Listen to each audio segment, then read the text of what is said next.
This is William, your videographer from Two Hats Publishing. Welcome to the College of Complexes, being held at Barbeck's Restaurant at 8949 Garland Road, Dallas, Texas. Gently embracing the east side of White Rock Lake. When I entered, I was greeted like coming home to Grandma's house, warm and friendly. When visiting the Barbeck's Restaurant, tell them you want your reservations for the next College of Complex class.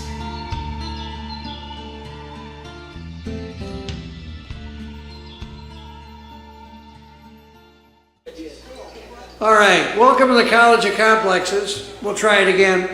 This is our meeting number 248 since we started in February of 2009. We put a speaker on every week, a different subject. We require a speaker to take a position on an issue, express a point of view. They have to be for or against something, don't care what it is. We give them an hour to make a presentation. If they go over an hour, we cut them off. If anybody interrupts the speaker, remind the interrupter that we only listen to one fool at a time. That's one of our rules. And we have question and answers, not speeches, from the audience. And then we have remarks, rebuttals. Everyone in this audience that wants to gets 5 minutes at the podium to respond to what the speaker said, for or against. And the speaker gets comment on the comment and close the meeting, gets the last word. That's how we do it. So, but before we introduce our speakers, are there any announcements? Now's the time for announcements. Anyone have any announcements? Susie, you have an announcement? Nothing? Oh, I'm surprised. Oh, Jim has an announcement. Oh, I'm a John tonight, huh?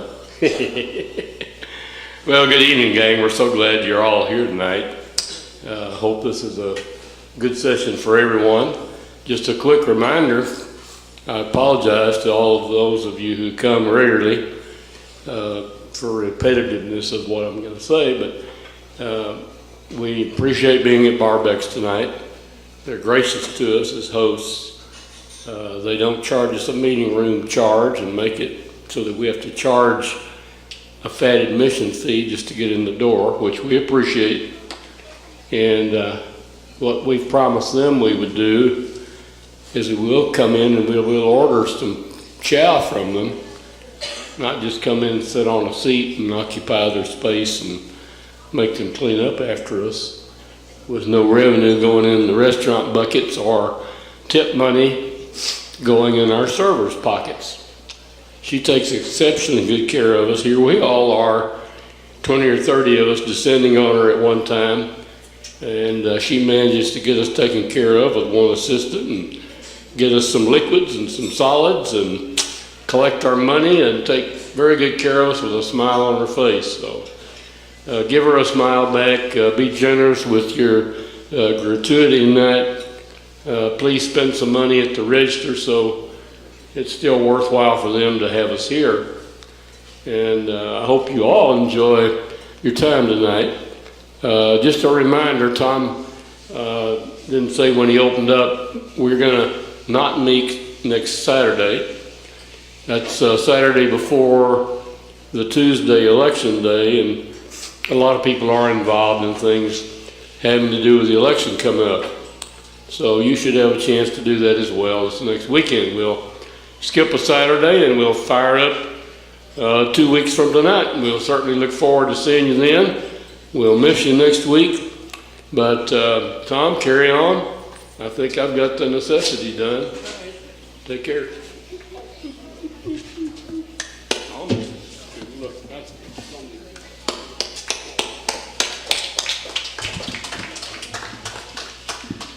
Okay, he already announced that we're not going to meet next week. Our following week is Jim Crilly. He's on being against paid advertising for free publicity. It's on your itinerary. I won't read all this, but it's very interesting. 2 weeks from now, you might enjoy that. Well, tonight we have, the topic is, can America withstand more so-called free trade agreements? Suzanne Carpenter, our speaker, is an accountant and concerned citizen turned activist who is alarmed by the deceptive so-called free trade agreements. She's going to discuss, using an in-depth, professionally prepared PowerPoint, details about the dangers of the Trans-Pacific Partnership and Transatlantic Trade and Investment Partnership, which are currently being negotiated behind both Congress and the American people's backs. In addition, she will have substantiating materials available to further educate us on the dangerous consequences of this globalist agenda and Suzanne will discuss ways to most effectively stop its implementation. So without further ado, please give a very, very warm welcome to Suzanne Carpenter.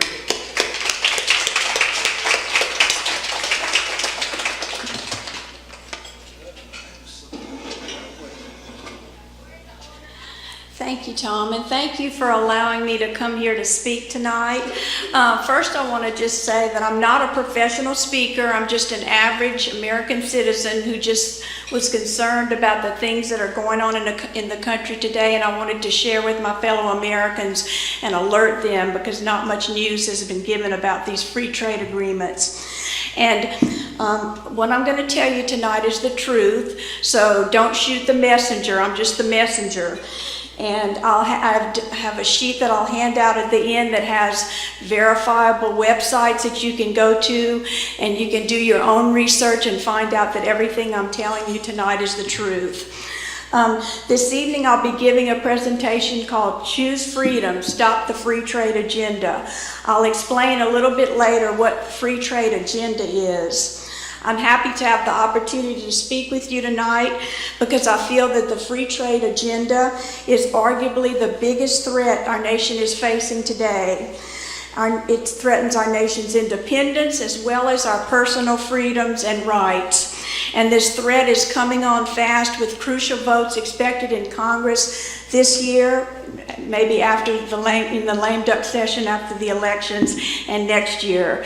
You're not hearing much about the downsides of the free trade agenda because it's being promoted both by the president and many leading Republicans. Now let's get on with our presentation. Have you ever voted for a politician and you were sorry about your vote? Yeah. Yeah, if so, chances are you were deceived, right, by that politician. They say, how do you know a politician is telling a lie? His lips are moving. There's another deceptive package being presented to the American people today. It's known as free trade. Now let's look at what a couple of our founding fathers said about trade, or in their words, commerce. First, George Washington said in his farewell address in 1796, "'Tis our true policy to steer clear of permanent alliances with a portion of the foreign world."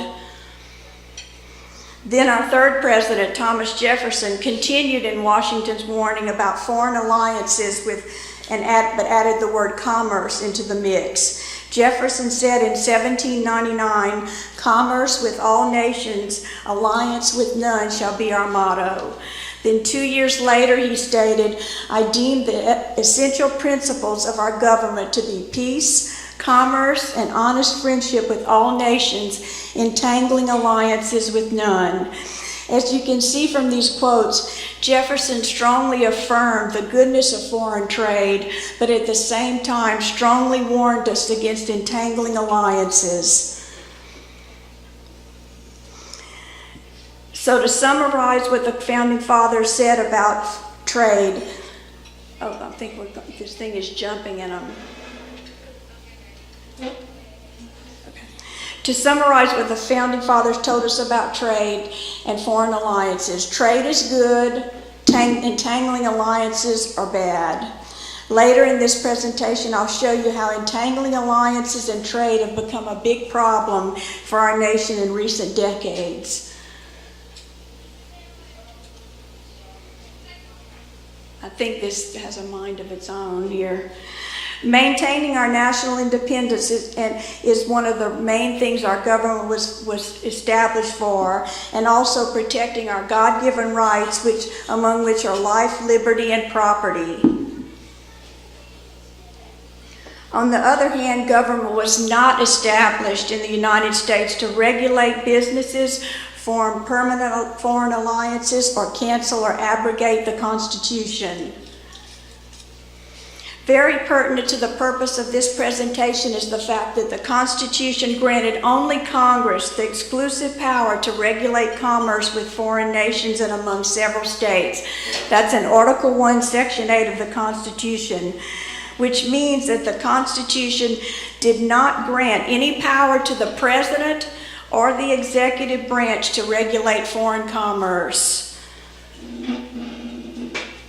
For a large part of our nation's history, Congress regulated trade with tariff acts or bills. And tariffs, of course, are fees charged by a government for permitting imports or export of products. This was the main source for about 150 years of revenue in our country for the federal government, and they were used to protect certain industries. Here we're showing the gradual changes in congressional trade legislation in the 20th century. We've gone from acts to agreements to partnerships. First, let's look at acts. Up until the 1930s, Congress regulated foreign trade with tariff acts. These were unilateral actions by our government. In other words, just within our country. Then in 1934, Congress began delegating its power to regulate foreign trade to the president. Second, a little bit about agreements. In the 1970s, Congress began delegating more of its power to regulate foreign trade to the president with the passage of legislation authorizing fast-track negotiating authority to the president. More about fast-track a little later. And by the 1980s, the first big free trade agreement, the Canada-US Free Trade Agreement, was approved by Congress. In the 1990s, we had congressional approval of the North American Free Trade Agreement, which is NAFTA. These are actually binding agreements between two nations, and this was the beginning of foreign entanglements regarding trade and what our forefathers warned us so implicitly not to do. Third, we have partnerships, that after the year 2000, multilateral partnerships became the latest thing in trade pacts. The Security and Prosperity Partnership between the U.S., Canada, and Mexico was launched in March of 2005. Partnership is a legal relationship between two or more persons contractually associated as joint principals in a business. When you apply that to nations, you can see how this implies that the governments of these nations are now joint principals in governing their block of nations, their whole block of nations. In 2014, the executive branch is continuing negotiations on two new trade agreements, the Trans-Pacific Partnership and the Transatlantic Trade and Investment Partnership, TPP and TTIP. Government leaders that you see on TV are using the word partnership deliberately, and they're deliberately implying the development of more and more foreign entanglements between nations to the extent that they're planning the economic and political integration of the nations involved in the TPP and the TTIP. And remember this, political integration always follows economic integration. Now let's go back and discuss what is free trade. As you can see on the slide, free trade is defined as international trade that is free of such government interference as import quotas, export subsidies, and protective tariffs. If the establishment in Washington, D.C. truly wanted free trade, all they have to do is repeal tariff, imports, restrictions on trade. So this is not about free trade. These free trade agreements are about global foreign policy. With this slide, we provide a little history of the free trade policy. In 1776, Scottish economist and philosopher Adam Smith published The Wealth of Nations, which established a new trade policy, free trade, that featured the reduction of tariffs and regulations on trade. In this presentation, we're not criticizing Adam Smith and the classical free trade policy established by him. However, what we do criticize is the present-day free trade policy that consists of negotiating complex trade agreements or partnerships between two or more nations that reduce tariffs, but that also include provisions for managed trade, as well as for many other entanglements that have absolutely nothing to do with trade. We call this the free trade agenda. Now let's move on to an example of free trade deception, that of Europe, and the steps that led to the now European Union. Beginning in the 1950s, many European political leaders, with the assistance of American foreign policy establishment leaders, helped negotiate a series of free trade agreements among European nations. The first agreement was for a European coal and steel community in 1952, which included 6 nations, and France and Germany were 2 of the 6 nations.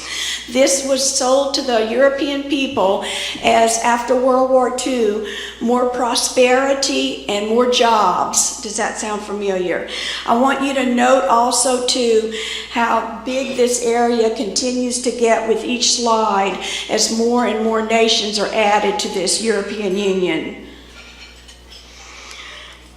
The next free trade agreement established the European Economic Community in 1957. Then, just hitting the highlights of free trade agreements, came the Maastricht Treaty of 1992, which established the European Union. You can see it took them 40 years to establish this union. There were now, at this time in 92, 15 nations in the European Union. Later, there was the Lisbon Treaty of 2007, which established an EU constitution. The people of Europe were told that they would be able to vote on the EU constitution. In other words, whether to keep their own sovereign constitution or vote for a new EU constitution. Once the people of France and the Netherlands rejected the constitution, the EU constitution, however, no other country was allowed to vote.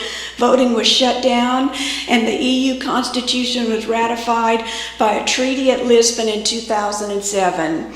In other words, the people of the member states of the European Union lost their independence without a vote from the people. Now, as of 2013, the EU has 28 formerly independent nations, which are now known as member states. These member states are virtually under the complete control of the European Union, the European Parliament, the European Central Bank, and the Court of Justice of the European Union. Every single nation that has been added to the EU has lost its independence without a vote of the people.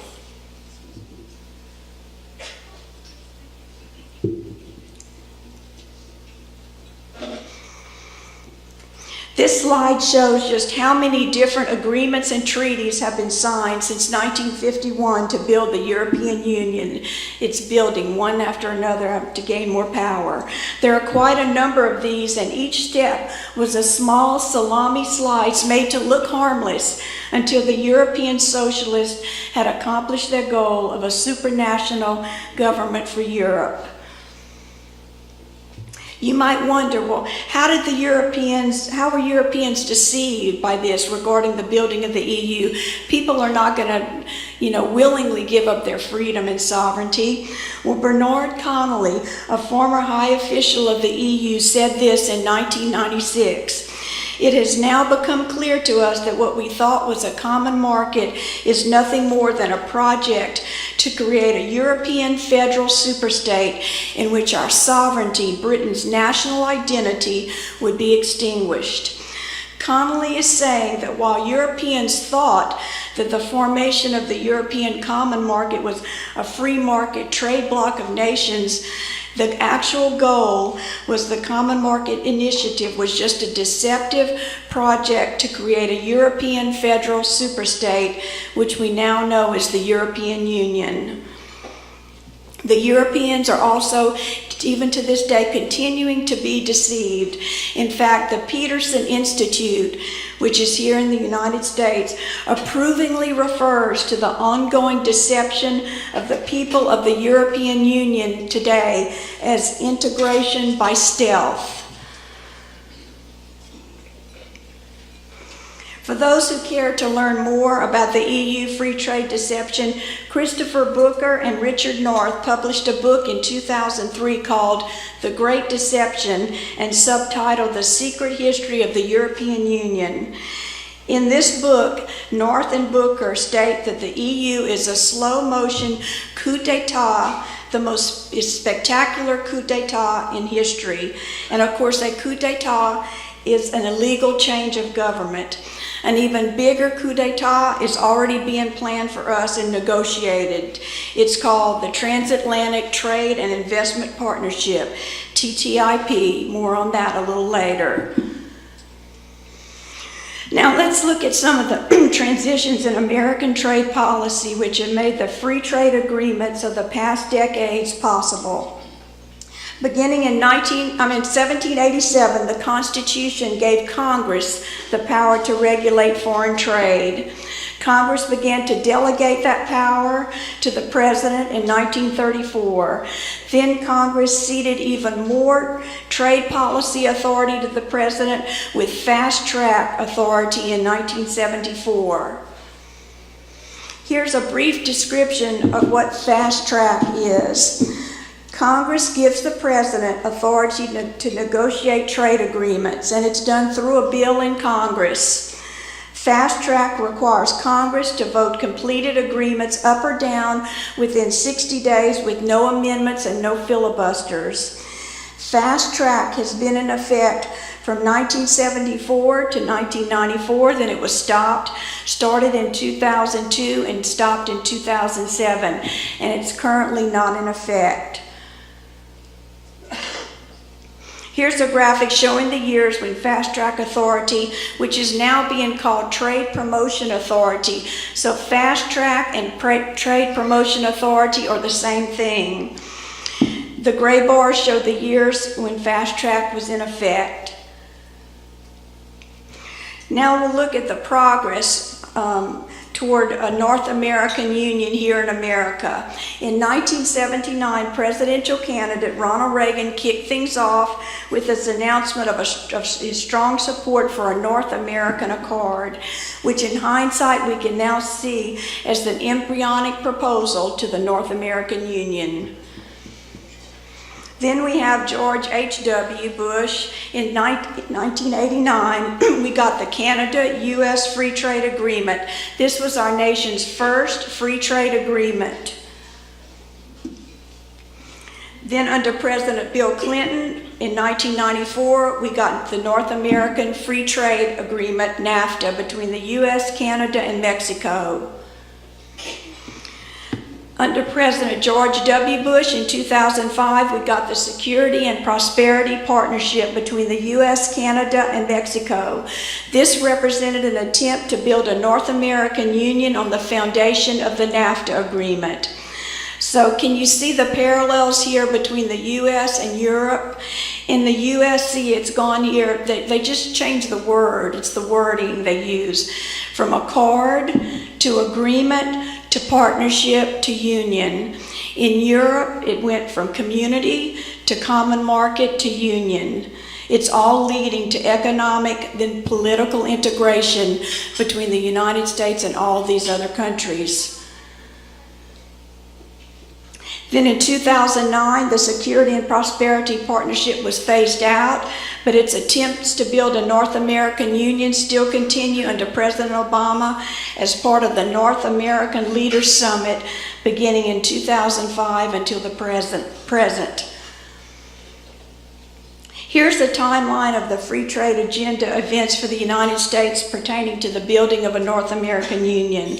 I don't have time to go through all of the timelines on this graphic, but it's available in this magazine called The New American that we have available for sale after the meeting. I advise everybody to get one. It's fantastic information. It's worth highlighting that a free trade area of the Americas, the FTAA initiative, began in 1994 and began picking up momentum in 2001. The John Birch Society launched a Stop the FTAA campaign in 2004, and by late 2005, the FTAA movement had fizzled out. Then in 2005, President George W. Bush announced the Security and Prosperity Partnership. That same year, the John Birch Society launched a Stop the North American Union campaign. By 2009, SPP, Security and Prosperity Partnership, and the NAU initiative was abandoned.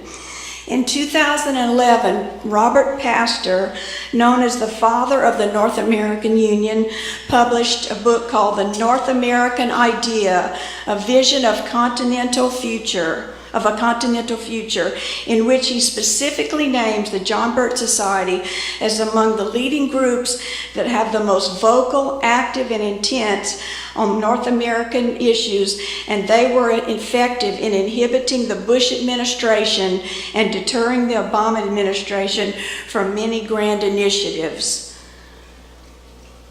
With this slide, we'll review the various partnerships that the U.S. has been getting involved in. First, there was the free trade area of the Americas. We've already mentioned how it fizzled out. Then there was the Security and Prosperity Partnership from 2005 to 2009. Then we've discussed how the FTAA, Free Trade Agreement of the Americas, and the SPP fizzled out in 2005 and 2009 due largely to the opposition by the JBS.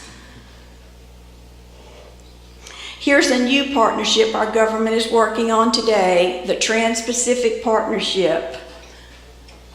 Then there's the Transatlantic Trade and Investment Partnership. Negotiations started on this agreement in July of 2013. Now, a little bit about the Trans-Pacific Partnership. Negotiations began on that 2010 to the present. There's 12 Pacific Rim nations, including the US, Canada, Mexico, Japan, Australia, and Singapore. It's an EU type bloc for the Asia-Pacific region, and it's leading to economic and political integration of all 21 nations of APEC, including China and Russia. And APEC is the Asia-Pacific Economic Cooperation, which of course includes China. And APEC already was formed to help with prosperity and jobs. Why do they need another agreement?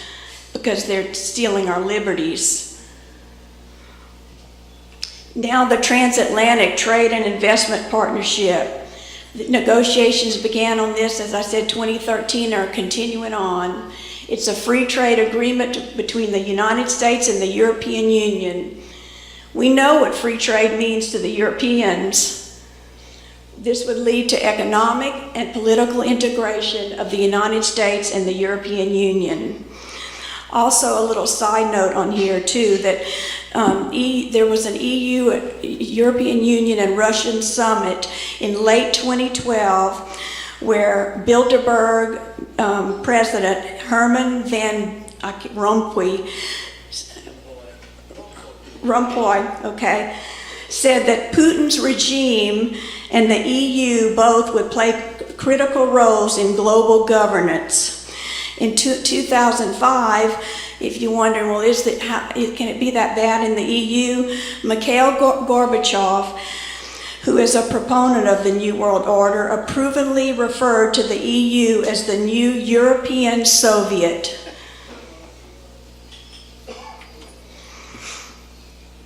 Here's a key educational resource that I just showed you that has everything that we discussed tonight for you to take home and learn more.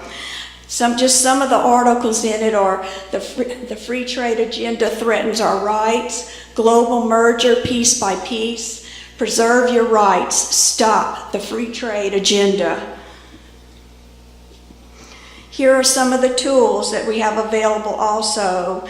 From the left is the JBS website, where you can have action pages. You can send emails to your congressman. There are 2 pamphlets. One called Not So Free Trade, the other What's the Real Price of Free Trade. Then the New American that I just spoke of, a reprint from one of our New American magazines. And since we've done this PowerPoint, there's 2 new tools. This one is How the Free Trade Agenda Affects You.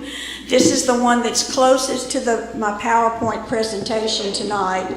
And the other is this book. This is the one that's in the drawing tonight, so I hope everybody signed up for that. International Merger by Foreign Entanglements. Fantastic history on all of these free trade agreements. this slide tells you, how can you stop the free trade agenda? What can we do? Well, we know these trade deals threaten our independence, our freedom, and our economy. We need to educate others with the tools on the previous slide. Provide leadership in your area. Get more information from the Choose Freedom, Stop the Free Trade Agenda page on the JBS website. And if you'll look at the little handout that I gave to you tonight on immediate action. Yeah, I handed these out. You won't get these? Okay. Yeah, I gave some out there. Okay.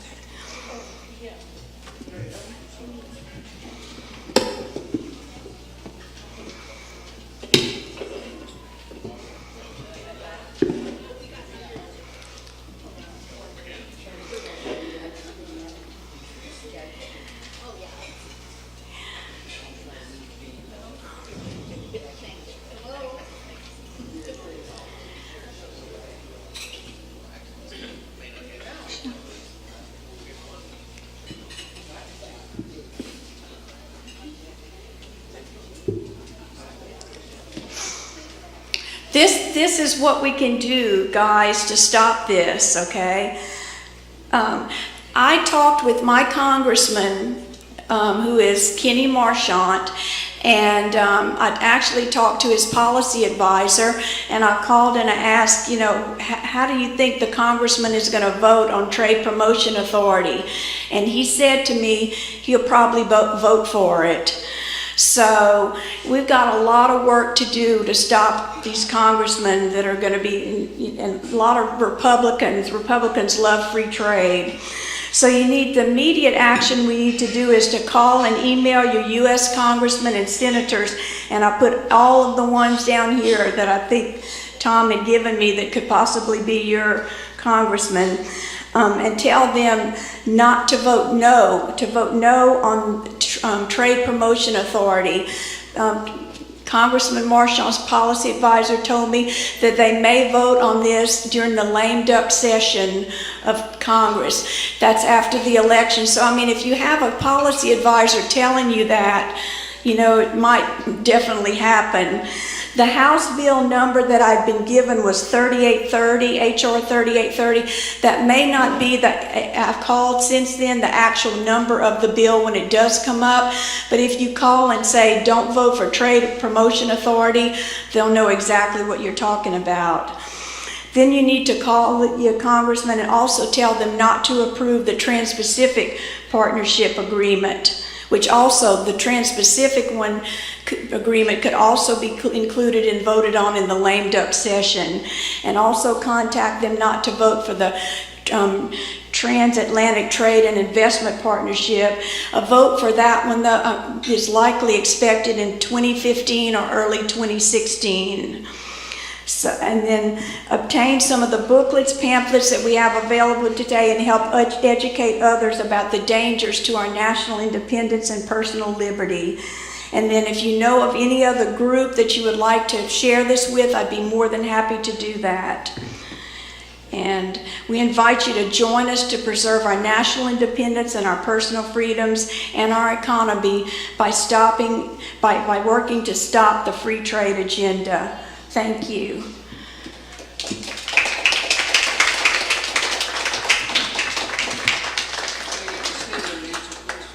Okay.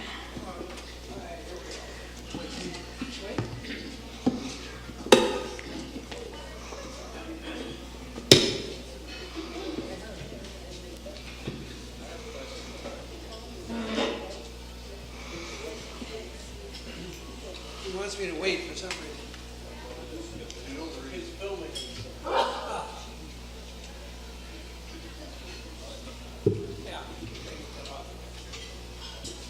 Don't ask anything.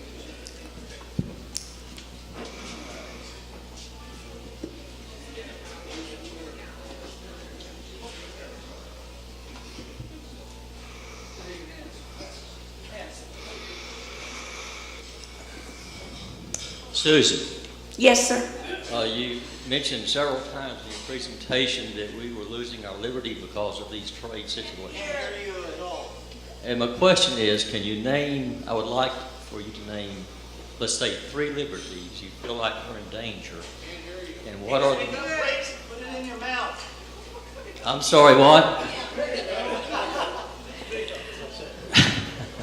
I'm going to start singing in a minute. You're going to be sorry you asked me to do that. Anyway, just as an example, I would like for you to name 1, 2, or 3 liberties, particular liberties, that you feel like are endangered because of these free trade agreements. And what are the mechanics of the agreements that limit those liberties? The liberties that we're losing to the Bill of Rights are freedom of speech. You see that every day where we're not allowed to say. People are, lose their jobs for just making a comment about something. Freedom of religion. Look at what happened in Houston, where the mayor was actually asking the pastors to turn in their sermons before they even gave their sermons. That's losing your freedom of speech, sir, and that's a liberty. Let me ask you, how did the free trade agreement cause that? There is one thing about preaching from the pulpit. Churches are what's called nonprofit organizations, and as part of being a nonprofit organization, they're not supposed to take political stances and all that sort of thing. So, but how did a free trade agreement impact the mayor of Houston or whomever? You asked me the liberties first. You asked me the liberties first, and then you asked me the free trade agreement. That was okay. Well, I don't see the connection. Well, with these free trade agreements, we're going to be losing our liberties. We're going to be tied to all of these other countries, and it's really through the United Nations. The United Nations is behind all of this, where, you're in the United Nations Charter. It's not like the Bill of Rights, where you're guaranteed, Congress shall make no law to prevent freedom of speech, freedom of religion, freedom to address your grievances. In the UN Charter, it actually says that your liberties come from the UN. And then the UN, if your liberties come from a body, that body can decide and take your liberty away from you. So that's how we could lose our liberty and our freedom, because this is through the United Nations, and we could lose our liberty that way through the free trade agreements. I wouldn't make the comment. I don't think that's accurate. Okay, well, you have your right to your opinion. Okay. Yes. Do you sense the question? Oh, well, let her answer it, was it? Yeah, I can answer his question. No, questions now. Oh. Well, then I'll ask her. I'm the new boss. Meet the new boss. And he's the old Go boss. ahead. Okay, a question.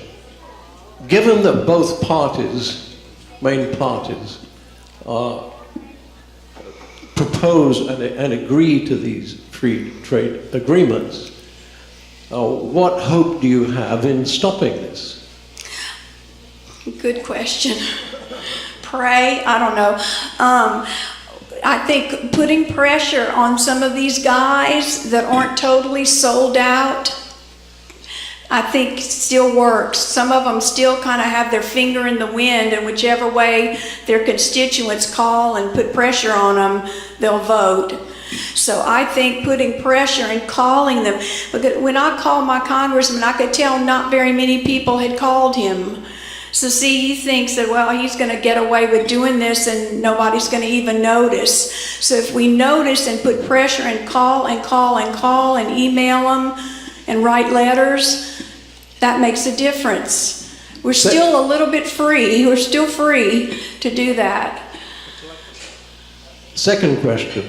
Do you think the destruction of the trade union movement in this country that adamantly opposed these NAFTA and free trade agreements was a grave mistake by the right wing, since the JBS is also now against it? I don't know, John, the answer to that. I'll get your email, though, and I'll find that out. I don't know. you can consider my comment like a question. Okay, Because if you disagree. put a question mark at the end of it, okay. So I know two examples of how the Trans-Pacific Trade Partnership limits local government and takes away local control. Put the microphone up. I know two examples. One, my theme is environmental protection and conservation and stewardship of the land. So I got involved in fracking, limitation and regulation only, not banning, and the Keystone XL Canadian pipeline protest.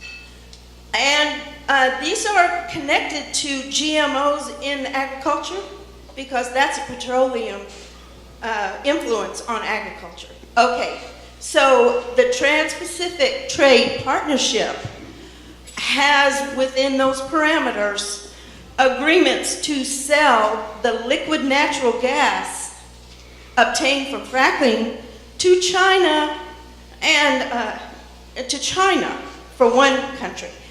And that means that the Trans-Pacific Trade Partnership in making agreements would require fracking to be allowed in a local area like Texas. And then it would take away, like your city council or your county government, to say, like Denton is trying to do, we ban fracking in our area. Question, please. Did I talk too much? Question. So, Your speech time comes later. well, if you disagree, if I'm not right, then it's a question because what I say is somewhat tentative because I've learned it. But that's an example. In the trade partnership agreements, negotiations, they're trying to sell liquid natural gas to be put in ports and shipped overseas, ocean freighters. It's a huge thing, and it would limit your local government. Does that answer his question? No. It would override your local government. Well, okay, let me see if I can get a question. I promise this will be a question.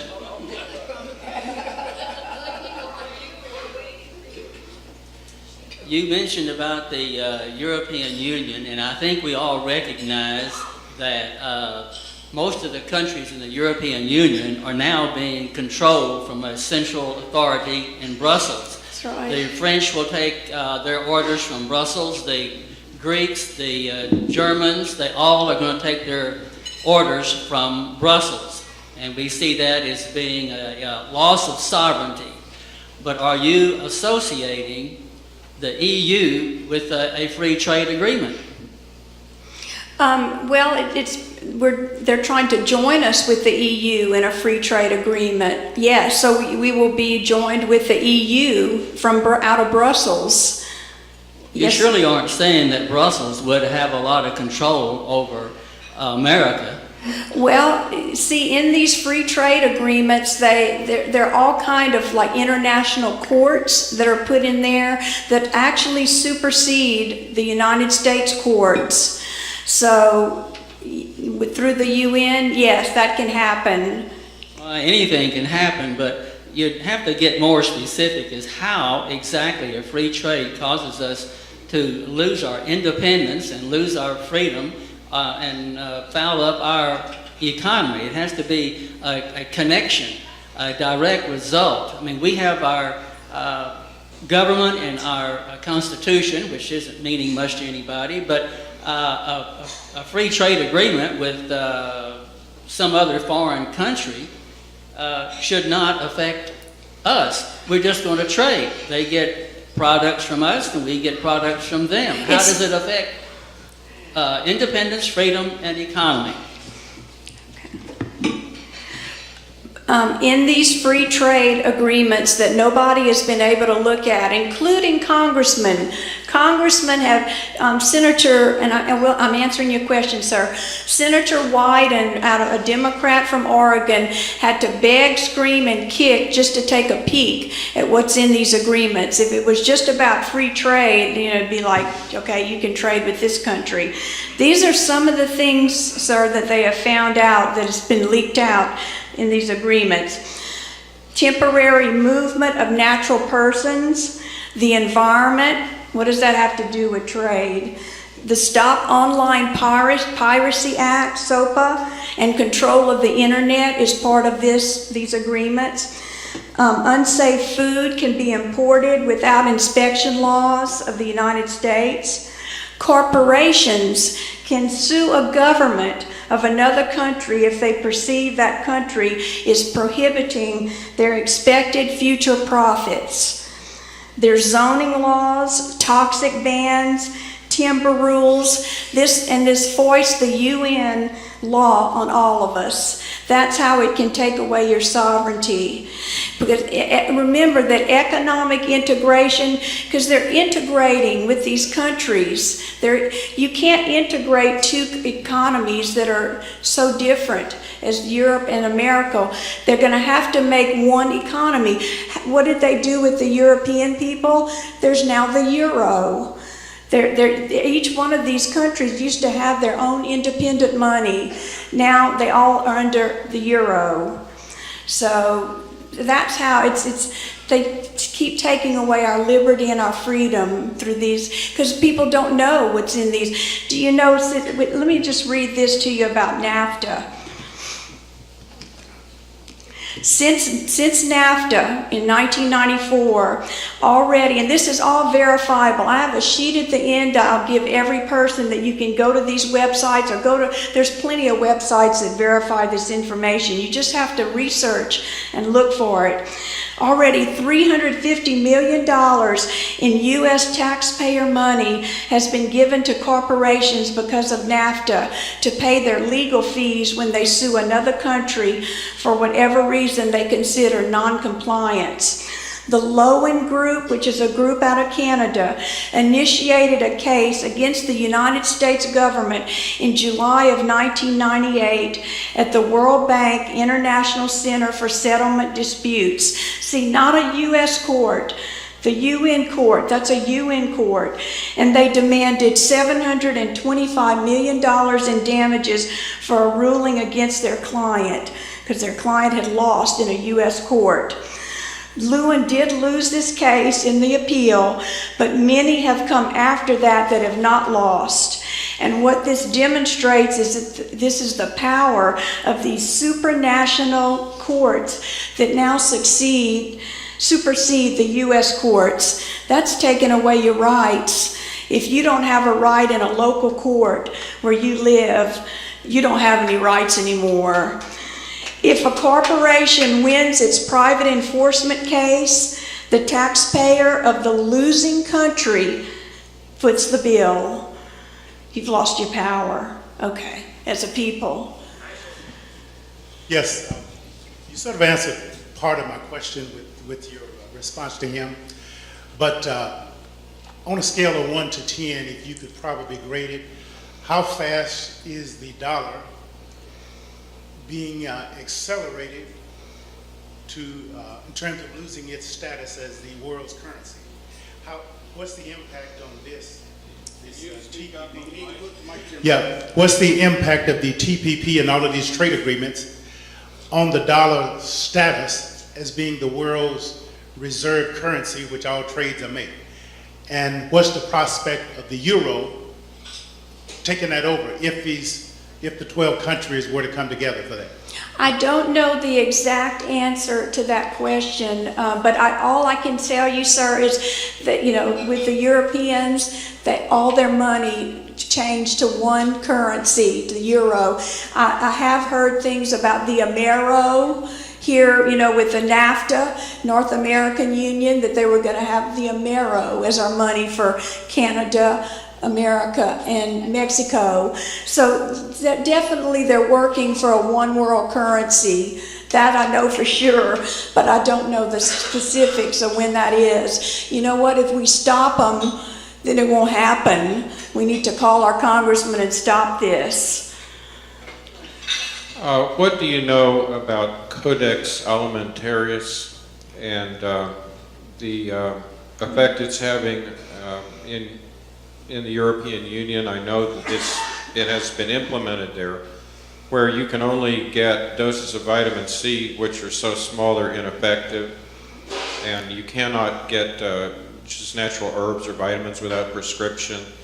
And I see that health freedom to me is a really big issue, and I think it would really be an atrocity to bring that here through some kind of agreement or partnership. But what do you know about that? I don't know, John, about vitamins and all in these trade agreements, but I'll get back with you. I'll see if I can find out. Yes, Albert? This TPP agreement, how many sections are there of that agreement, and how many of those have been released to scrutiny from outside the committee putting it together? None have been released, but 29, they say there are 29 chapters, but only 5 have anything to do with trade. Right.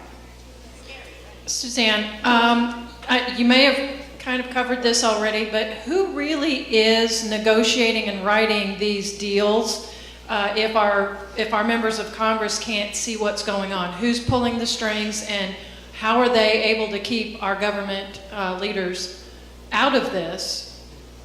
Is it business people? Is it, big business? Thank you, Pat. I love that question. Okay.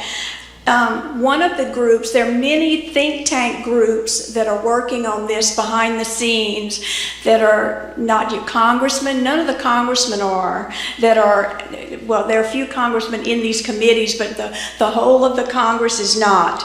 There's a group called the Transatlantic Policy Network, and it started in 1992. Some of the members on it are John Boehner, Eric Cantor, of course he's out the door now, Darrell Issa, and 3 congressmen from Texas, Kenny Marchant, Michael Conaway, and Kevin Brady are on this committee.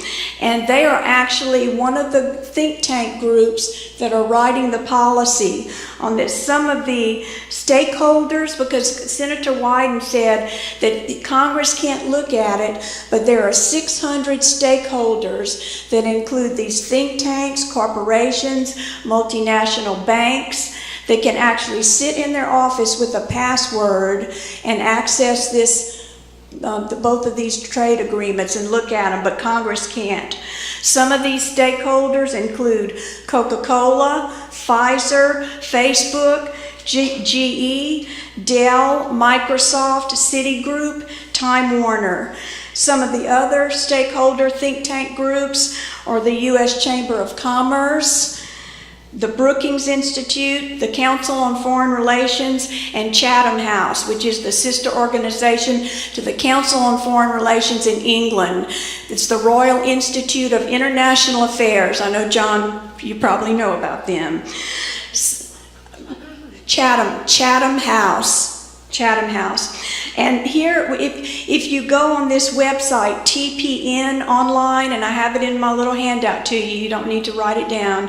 It'll blow your mind what the policy is for and this is your U.S. congressmen are on this committee. There are 33 congressmen and 5 senators, and they're part of their purpose. It says it right there.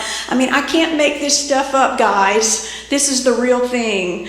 Part of the purpose would be to contribute to the development of global rules. Global rules. That's not American rules. I want to live under American rules. I don't want to live under global rules. So I hope that answered your question, Pat, and thank you for asking that. Earlier on, you mentioned something about grant initiatives that were inhibited by the free trade agreements. Can you tell us a little bit about the grant initiatives that were inhibited by free trade? I don't know what that, I don't know. The JBS did an initiative, maybe that's what you're talking about, to stop the North American Union and the free trade of the America agreement and what they did, the same thing they're doing here. It works, it's effective.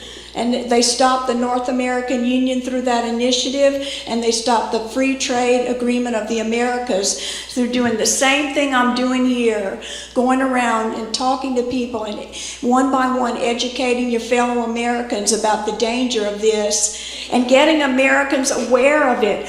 Because see, none of the news media people are talking about this. It's kind of like the magician with the hands behind the back and showing you all this other stuff going on with immigration on. That's all serious stuff, and Ebola and all that. But this is what they're really doing behind our backs. So, I answered that. What is the upside of free trade? And why is it called free?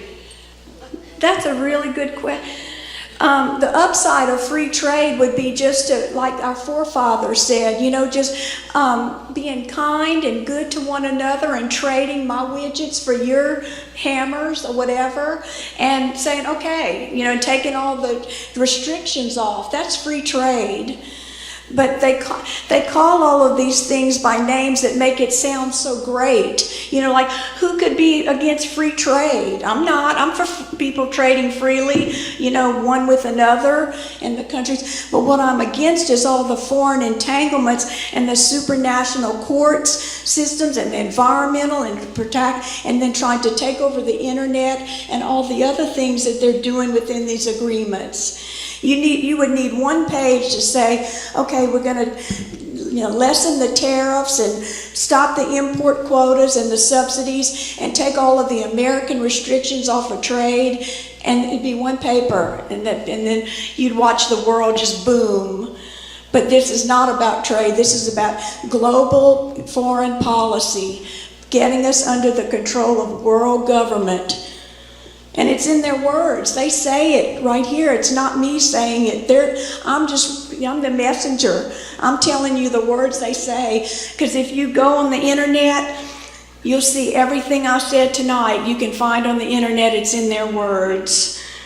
In fact, in that Transatlantic Policy Network that I hope all of you will go on, I hope you just shut that website down. This is what they state.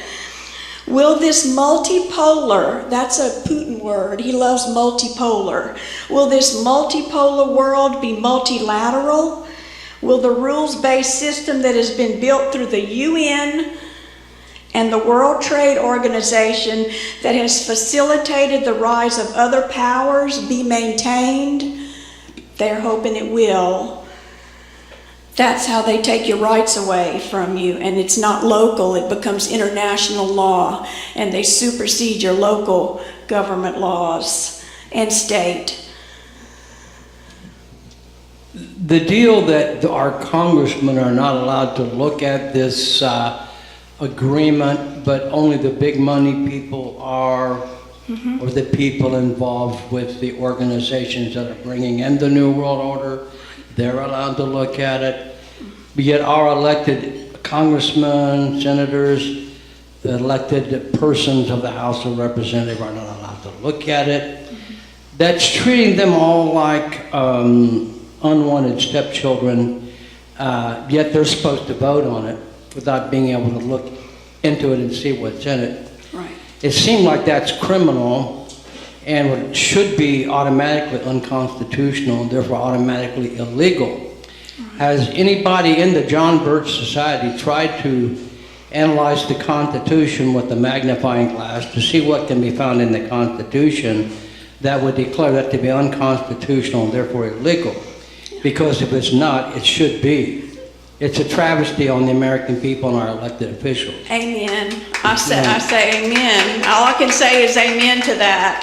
Because such things should not be. Right, right. They're obviously being treated like stepchildren by the big money people, right, and the people bringing in the New World Order. Absolutely. The other thing I'm interested in has the JBS, ever thought about employing a very good, highly learned Bible prophecy person to interpret exactly why all these things are transpiring and coming to fruition?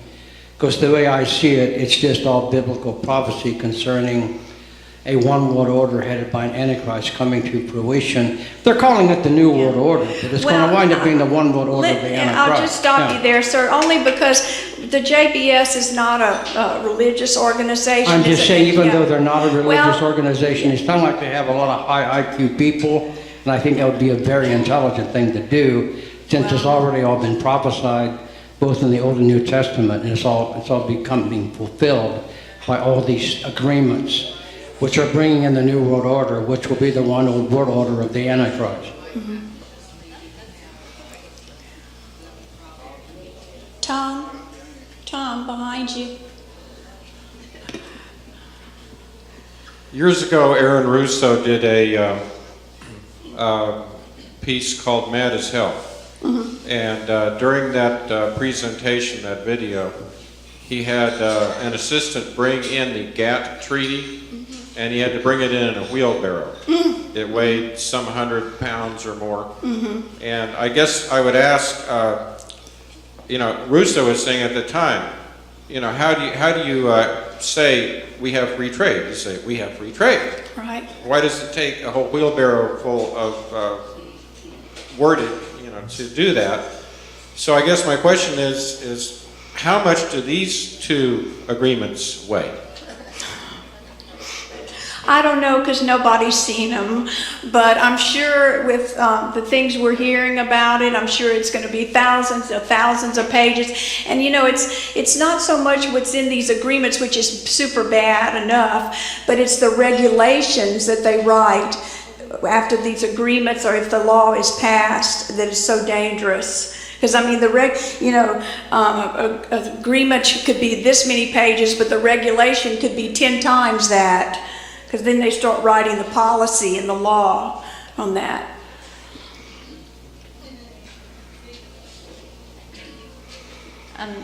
Given that the drafts of this agreement are shielded from the general public and that Congress cannot see it, but who can is Chevron, Halliburton, Monsanto, and Walmart, and even only they can see certain portions. Even they can't see the whole thing. So, and given that the U.S. would be permanently bound to this treaty, yes, and unable to repeal any of it unless all the other 12 countries agree, and they want to expand it to 19 in the future. So doesn't that remind you of when Nancy Pelosi said that in order to pass Obamacare first, we have to find out what's in it? Absolutely. That's right. I mean, this one you really literally going to have to pass it to find out what's in it, because at least the Obamacare was available to read. I read plenty of it online. It's like almost impossible to answer that gentleman's question because we don't even know what's in it, which makes it so toxic. Right. And see, that's a good point too. Thank you for bringing that up, because really this isn't a Democrat, Republican issue at all. This is an American issue. And also, do we want, I mean, anybody sitting out there going, okay, you can go ahead and pass a bill. I don't know what's in it, but just go ahead and pass it. I mean, we should not want any bill, guys, passed if you can't read what's in the bill. Do you trust politicians that much? I don't trust them. I don't care if they're the greatest person in the world. You stay on them continually. So, if we don't know what's in this bill, we should all just say vote no on it. So that's my opinion. So, yes, Stuart. Don't the members of Congress that are elected have to make an oath to protect and defend the Constitution of the United States? And why is the Constitution so important? Of course they do take an oath to the Constitution, but they don't follow. They're not following it because people are letting them get by with it. We're just, not enough people are fighting them. We're just sitting around and not doing enough. And the reason that the Constitution to me is important is I mean, it's the most beautiful document of freedom that's ever been written in the history of mankind.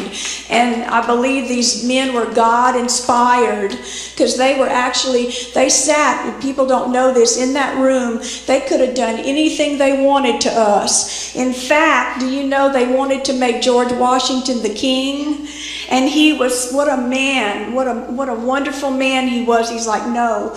I mean, how many people in Washington do you think today would not take that power today if they could be king of the United States? We've had a number of presidents, not just President Obama, plenty before him, that have all wanted to be king, because the Republicans and Democrats alike are very much globalists and into this New World Order and moving this country into the New World Order. I hope that answered. Oh.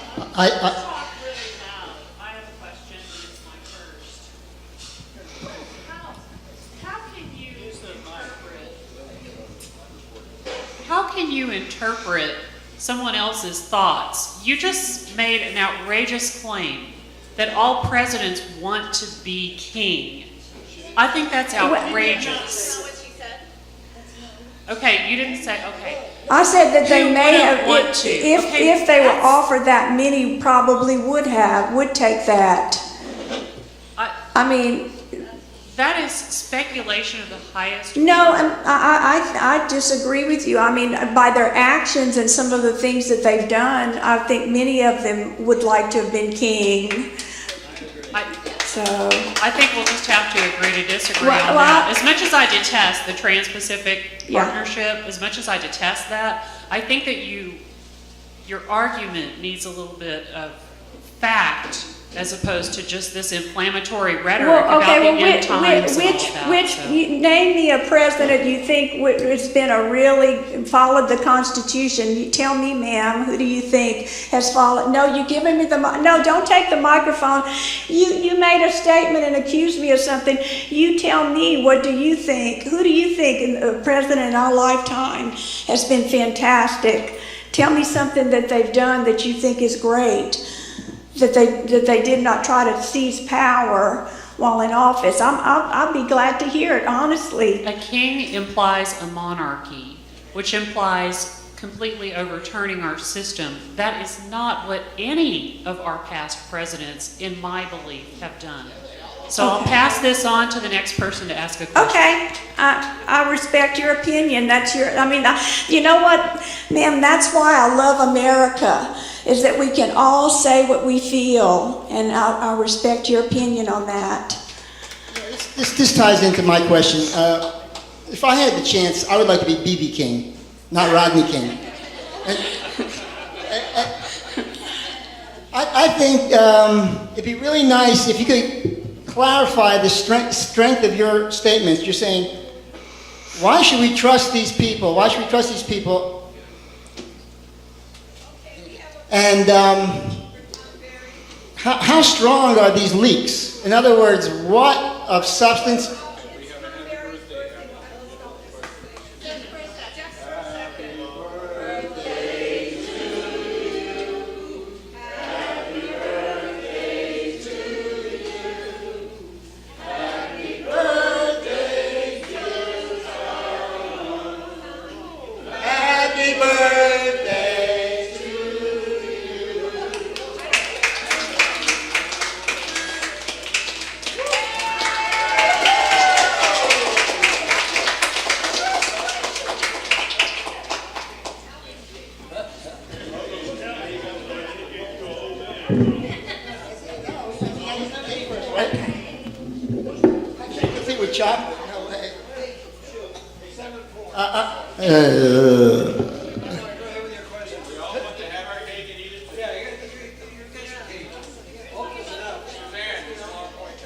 Oh, okay. I thought I was done. Okay.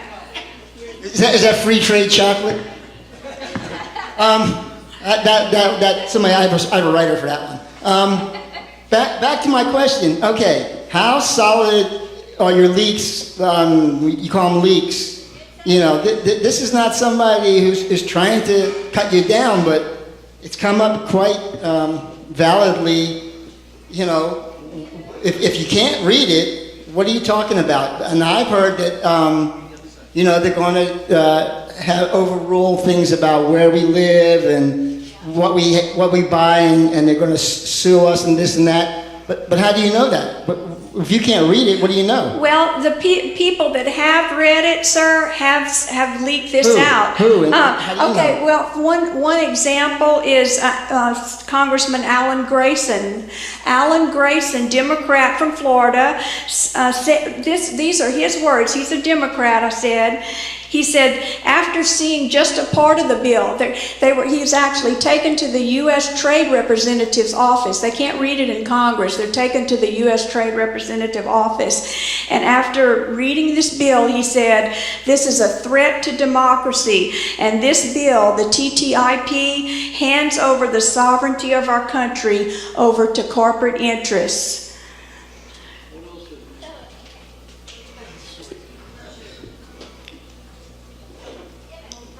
Question now. Question. Not a speech. Question. You can talk later. We'll let you get your time. Speak later. Does that be a question? I see if I can clever enough to turn this around. Comments as soon as we finish the question. Okay, I have noticed, and I thank you for your speech and your Thank talk. you.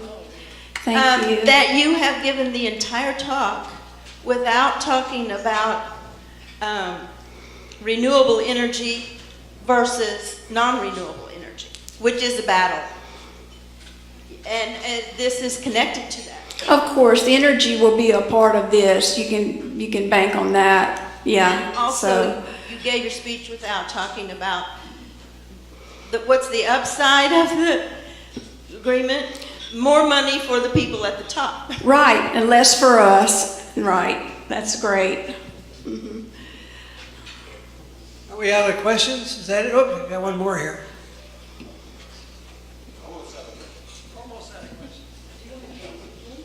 Well, Suzanne, if our Congress people don't really know what's in this bill, with the exception of a handful, and with the stakeholders representing big business, and considering that the election process isn't what we'd like it to be, and that the members of Congress are pretty much owned by the people who contribute to their campaigns, and who knows who else is pulling strings on them. What beyond voting can we do? Can we put pressure on big business in some way?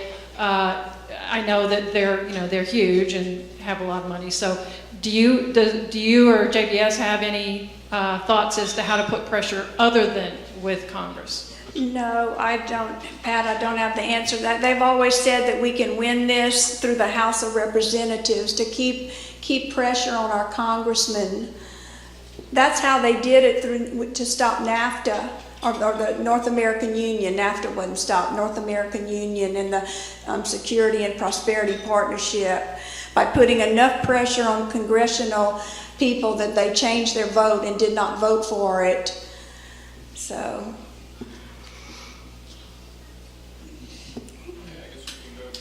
We go to, I guess, get to sit down now. Thank y'all. And remember, I have this sheet for everyone. Please get one after that shows websites and everywhere to go to verify what I said tonight for yourself. We just sit down. Thank you, Tom. Oh, okay. Hold on. Okay, now it's your turn to talk. Who wants to be first? Al. He's going to be first. You got 5 minutes. I know. We need. Oh. That's the money. Yeah, I want it. Let's talk about representation. In the United States, we have the Constitution, and we need it because we have a diverse people from every culture, race, and language you can imagine, and religion. And we need a representative democracy to have those representatives get together and, rather than rush things through on emotion, think it out and do what's best for the whole country. We have to preserve that Constitution. Now, many people here are active and they will contact their representative in Washington or in the city or the state to get things done. Who is your UN representative and how do you contact him? You know, you don't have one. The UN is a totalitarian organization. That was formed after World War II with the idea of, oh, let's stop all these world wars. Well, how effective has that been? What have we had but just solid murder through warfare of millions of people all over the world going on right now extensively in the Middle East and in Ukraine.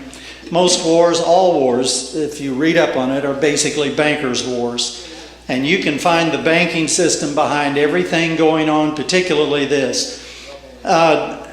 NAFTA, that moved tens of thousands of manufacturing jobs outside of the United States and has nearly destroyed our economy.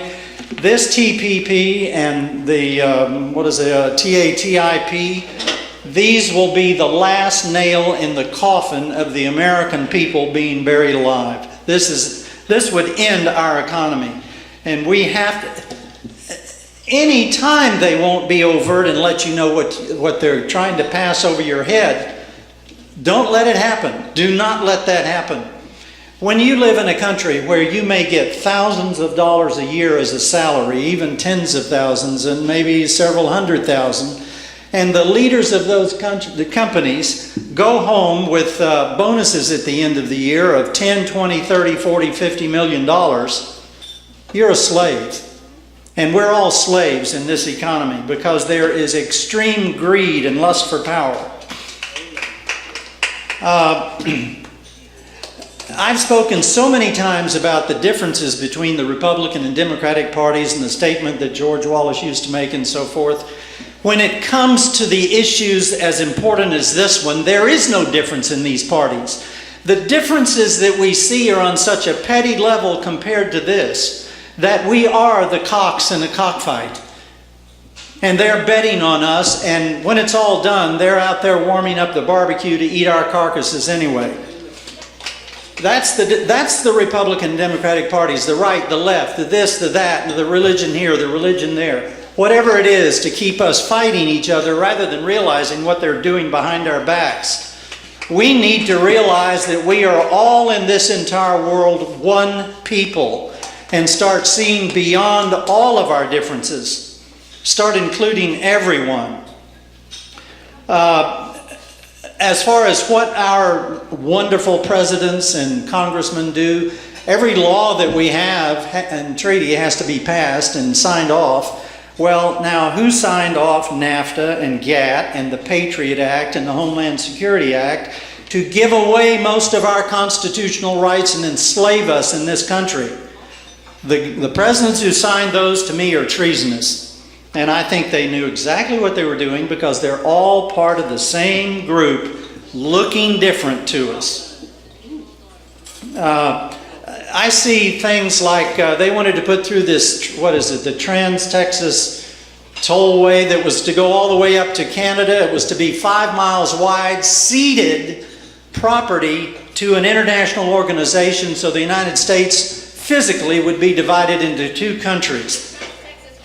Yeah, Trans-Texas corridors, to go all the way up to Canada and across to Vancouver.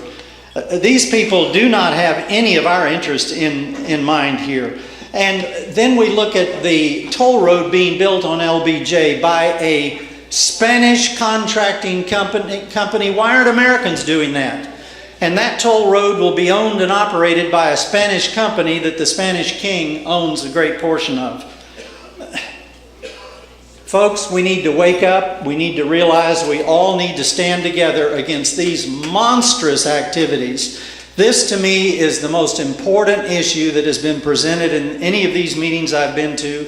It is the most important issue that we are facing today, is both of these treaties they're trying to ram down our throats. We are in grave danger. And go look at the Georgia Guidestones on Wikipedia and see what they intend to do with world population. 500 million. That's right, under 500 million.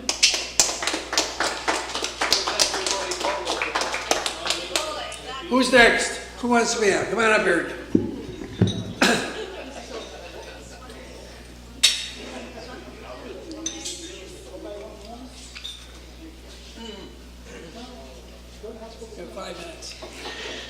Yes, this is probably the most important topic that's ever been presented here.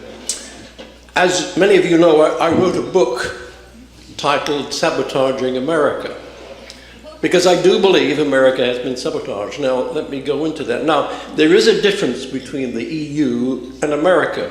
In fact, the EU as a whole runs a trade surplus, okay? America runs a trade deficit. Now, you never hear people like our Senator, Cruz, he always talks about the federal deficit, never talks about the trade deficit, but it's this trade deficit that's really destroying America, and it's growing every day and getting worse. Now, when you talk about these trade agreements, it's quite clear what's in these trade agreements. All you have to do is read what was in the World Trade Agreements written in the 1990s. Okay? Now, the part of it that I was interested in was the economic and financial section of the WTO agreements. And actually, if most Americans read them, and you can read them because they were widely known, it's astounding. In fact, these trade agreements are written by the major corporations, which are financial corporations and major American corporations. And as I said before, these are cartels. Okay? Now, what is a cartel? Well, when there were kings, they gave charters to individual companies like the East India Company, and they were given large territories to trade in. They were a cartel. There was no competition. And so worldwide, what we're heading towards is cartels. Now at home, we're heading to oligopolies. That's to say, they're near monopolies. So, and you can see this, go across America. You see the same names, Starbucks, Amazon everywhere. They are near monopolies, oligopolies. And they are the people writing these rules. Now, what has happened, look what's happened to America. There's been really what's happening is a degradation in the American standard of living. And of course, this system cannot go on. Now let's talk about trade. The only country in the world ever had free trade was Great Britain in the end of the 19th century, where they were on the gold standard. They had zero tariffs, okay? America has never had zero tariffs. There's never been a free trade country, ever. So, and as you said, both parties support this. So, look, the game's over. I mean, Now, what happens, in fact, for example, back in the year 2000, Enron sued Argentina, okay? Because Argentina was in financial trouble, so they were imposing tariffs and things on trade. So this had a negative effect on Enron, and they sued Argentina and won a settlement from Argentina. Now, America has also had disputes with the World Trade Organization and has lost 80% of them. Now, in fact, the laws, these World Trade Organization laws, affect state and local principalities because they have to abide by these. They can be sued in the World Trade Organization. So that's how it affects American trade. But more importantly, has been the degradation in the American economic base. I mean, it's vanishing. It's vanishing. And so my question is how is America going to pay its way in the world? I mean, this country has been literally taken apart by it. Now, you talk about these Congress people. Well, of course they're going to vote for it, both parties, because they're paid by these cartels. So what would you expect to happen? I mean, it's obvious. Now, John, a few weeks ago, you said, well, what's a progressive party? Well, a progressive party would support the interest of the American people, okay? As Abraham Lincoln said, we need a party of the people, by the people, for the people, okay? We haven't had that in America for, ever probably, okay? I mean, you know, the financial interests have always ruled the roost, okay? And most Americans have accepted it. Well, they're going to have if they go on accepting it and not get together, because there are lots of little groups that are progressive, that really do care about the country, and basically what they cared about is the future of their kids and grandkids, because it's been sold away by. Now, why on earth they sold away, you know, American rights? But these Congress people, in fact, what happened was that with this WTO agreement, Ralph Nader begged anybody to read it, okay, a congressman to read it, you know, and sign off on it. Well, one Republican did, and he said, I'll never vote for this. Well, of course, next week the whole Congress signed it off, right? So really, the game's over. My judgment, the game's over. I mean, unless a progressive party comes into being and actually supports American business, American people, blah, blah, blah. I mean, really, trade is good. And I've said the way to solve this is to implement Keynes' balanced trade policy. But that was sold down the drain by Roosevelt in 1944. And has been going down the drain by every party since. And here we are. But this cannot continue. And the dollar now is not going to be the world's currency anymore. I mean, it can't because it can't. Just as the pound couldn't support world trade, the dollar can't anymore. Now, you know, there are schemes that Keynes proposed that would alter all this. But, I mean, the game was lost in 1944.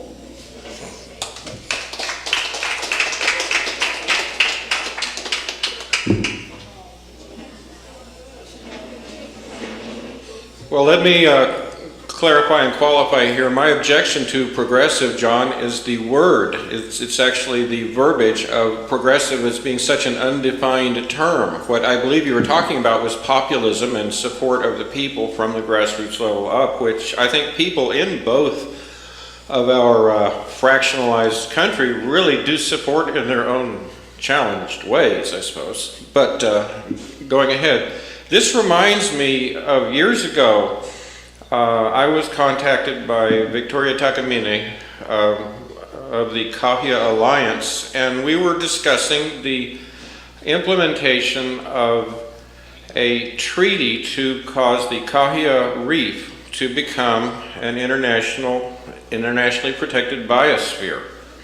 And I got a copy of the treaty to read before it was passed. And I did what I've been trained to do in legal circles, is I read it backwards. And I reported back to her, and I said, this is not to protect the reef. This is to allow the oil companies to pay a tax and be allowed to go and drill there and destroy your indigenous native heritage right under your noses. And all you have to have any say about it is a committee. In other words, you're screwed. And I reported this back, and she said, well, some of our elders agree with you. Well, they went ahead and they passed the treaty. So, you know, when we're discussing true environmentalism, the other thing here, you know, you were discussing, bringing up questions about alternative energy. I think if you really check out, and I believe this will unfold over the next coming years, at least in the area of wind generation, the fix has already been in. The particular technology used in wind generation is highly inefficient, and this has been really machinated by the corporations, by a lot of them oil corporations, GE and others. And there's going to reach a point where they're going to say, look, it's just not producing, we're going to have to go back to oil and gas and nuclear and all this, because it's just not an effective solution. When there actually is technology, there is wind capturing rotors that can be used, not the big airplane, propeller things. So what I'm saying is what we're really seeing is we're seeing the awful emergence of this Tyrannosaurus Rex monster leviathan of global fascism. This is fascism, folks. This is what we're really seeing. And it's coming to us through these treaties, through these agreements, through these partnerships. And I don't know who's writing it in the back rooms, but I know who it benefits, and it ain't us.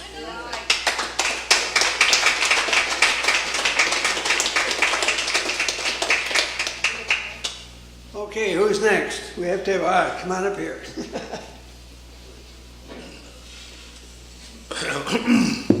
I didn't know that my good friend and I agreed on a couple of things you said this evening.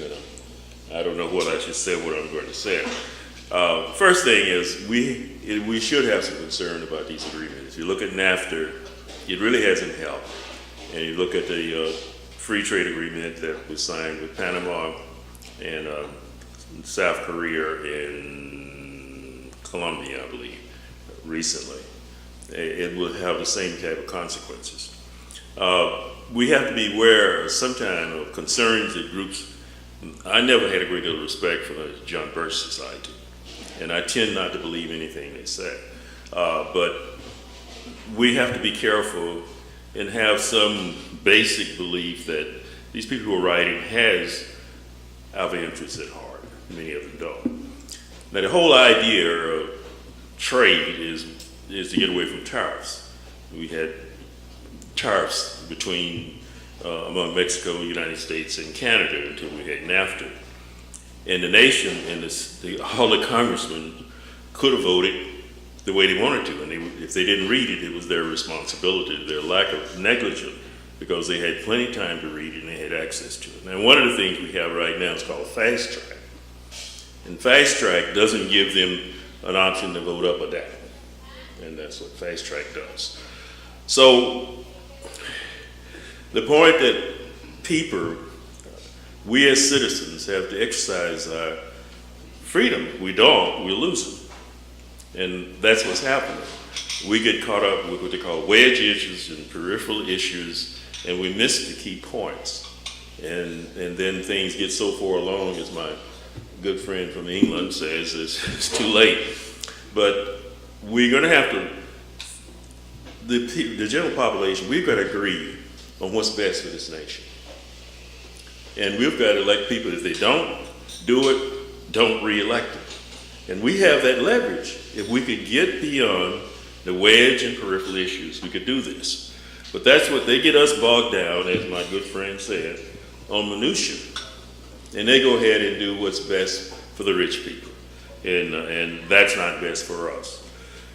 So I think we need to be very, very concerned. And we need to be developing organizations that is looking at what's best for us, for the nation. And we need to have a level playing field, and we don't have that now. And as my good friend said, we never have had government for the people, of the people, and by the people.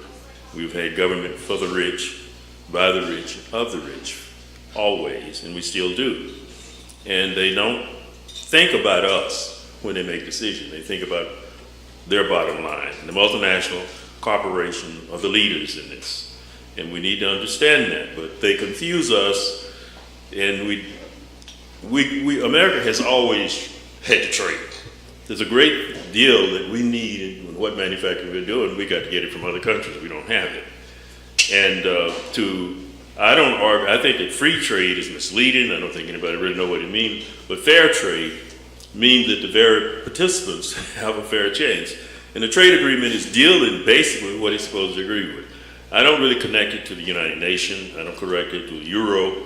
And the way the dollar and the euro is based on the market, if the United States is a very economical country, then the dollar is going to be competitive. If we don't, it's not going to be competitive.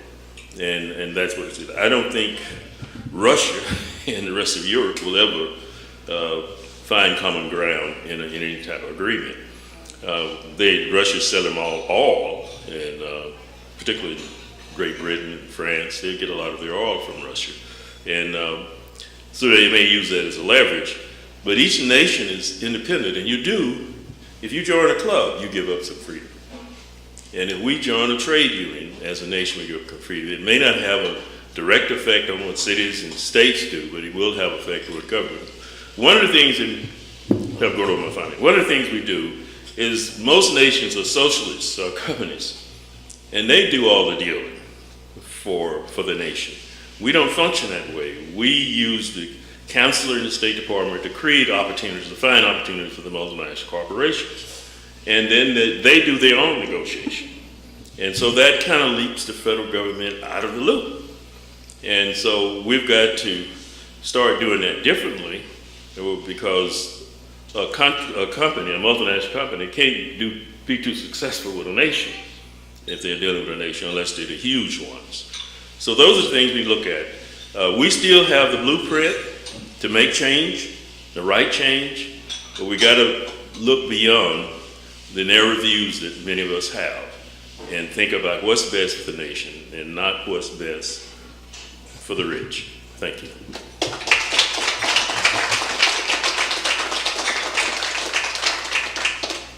Okay, who's next? Got to be next. Are you next? Are you next?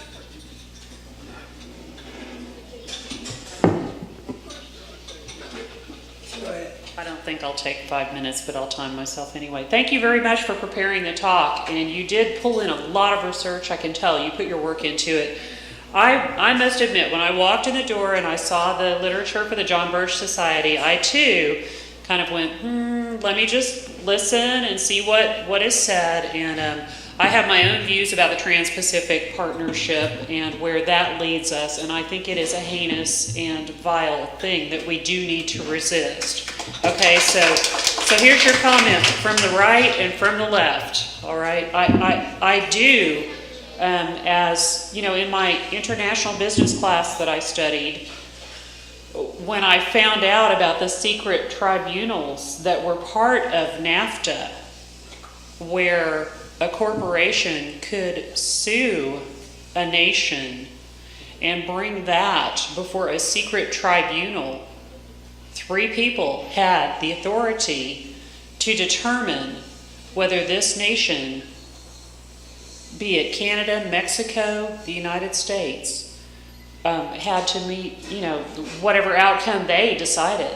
That is a heinous thing. Very heinous. And I understand that there's potential that could be built in. I want to reiterate your comments about, Alan Grayson having looked up this and, attempted to look up and his report back. I also want to add one more comment, and I think it's germane here, that the trade representative is here, Ron Kirk. Okay, so there were a lot of people who were asking what else could be done. There are many petitions being circulated online. I don't know what happens, like if you sign a petition, is somebody getting hold of your information and putting you on a blacklist, and you're gonna not be one of the quote 500 million people who are, or is that right? What somebody said that, okay. So I want to dial it back a little bit about,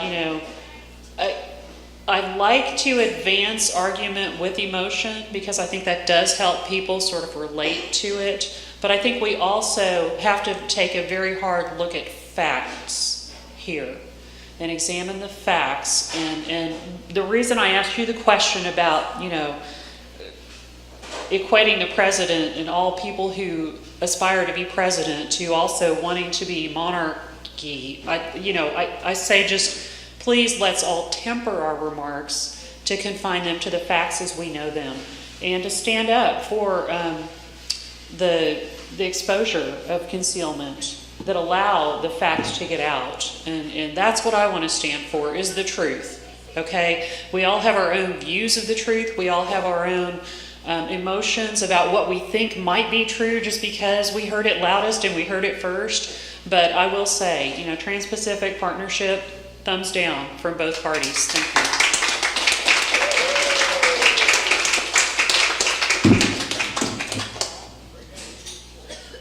Okay, who's next? There could be a next? Were you next? Well, come on up here.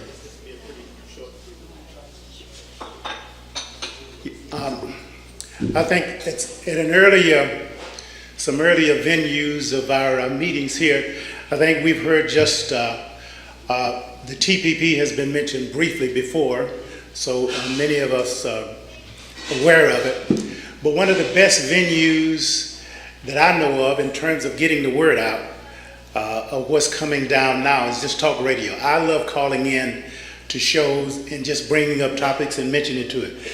But unfortunately here in America, unless something happens right at our front door, until it reaches our front, our steps, there's such an indifference to what's going on. And unfortunately, hopefully people won't wake up when it's too late, when all of this is done. And the horses are already out of the stable and can't be put back in again. But whatever happened to corporate patriotism? After serving about 25, 26 years in the military, we hear a lot about individual patriotism.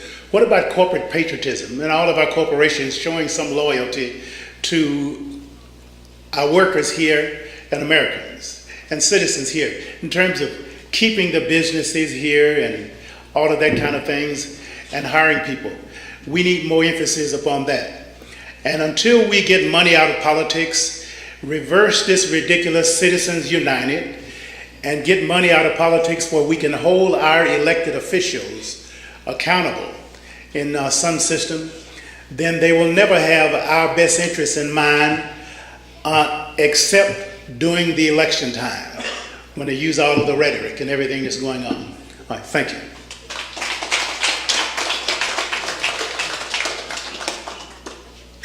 Come on up here.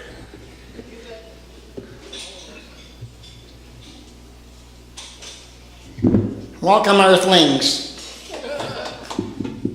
You heard this quote before. One day we are going to be able to be proud to say, "I'm from Earth." This is germane, I think. I'm going to get philosophical. We can't get into nitpicking here. We don't even know what the specifics are yet. But we do see a lot of bad things going on and a lot of, we've got Trans-Pacific, Transatlantic, transgender. What's missing? Trans-fat, transparency. Transparency. When we achieve transparency, then we can be one big world. Now, of course, we have an allegiance to humanity. This patriotism, this nationalism, we see in its extreme form in Nazism, and we got some, we got to watch out for that. Nationalism, well, we understand humanity. We understand our children. We understand the air we breathe, the water we drink, the blood in our veins. I can go to China, I can go to Russia, I can go to North Korea and still live. That's kind of like a Trump thing. So humanity, we do have an allegiance to humanity, but they're playing us. They know we all understand this at some level. I'm articulating it a little bit differently, but when they say, free trade, well, that sounds fair. Free trade. What more do you want? Both two good words put them together, you get something bad? I don't know. I think you do. The problem why we can't say I'm from Earth is because right now we are in an infantile state, or at least an adolescent state in our civilization. This is getting real philosophical here, but we got to grow up, we got to wake up. When somebody tells you free speech zone, Patriot Act, come on. Now, a lot of people I know, not here, they don't automatically swallow it, and that's why I come here. But we got to do more. One of the things they do to kind of play the game out a little further is get out the vote. They've taken over the voting process to such an extent it doesn't excite me too much, I got to tell you. But we got to understand. We got to go for transparency and truth. There's got to be some basic ideal. For me, that's it. I mean, like as Albert, he's brave enough to say, if Putin or some Russian guy is speaking the truth, that trumps a liar from this country. So, Earthlings, you got your work cut out.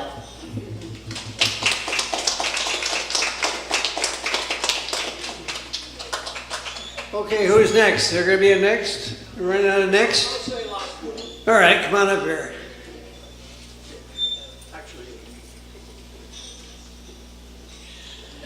Actually, I forgot to mention, I was going to, you have seen the result of the World Trade Organization. One of the reasons why the Glass-Steagall Act was repealed was the dictates of the World Trade Organization, and that led directly to the 2008 crash. So you've already seen, results of this. I must end on a more humorous note. I have a news flash from the BBC. This is about the UK Muslims. Apparently, the UK Muslims, suicide bombers, are going on strike.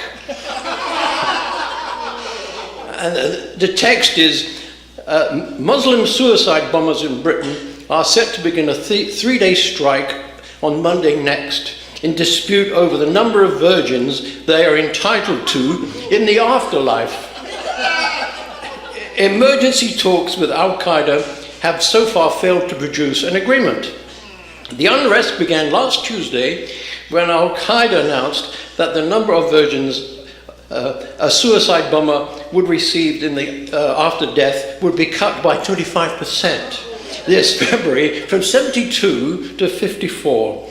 A spokesman said increase in the recent years in the number of suicide bombings had resulted in a shortage of virgins in the afterlife.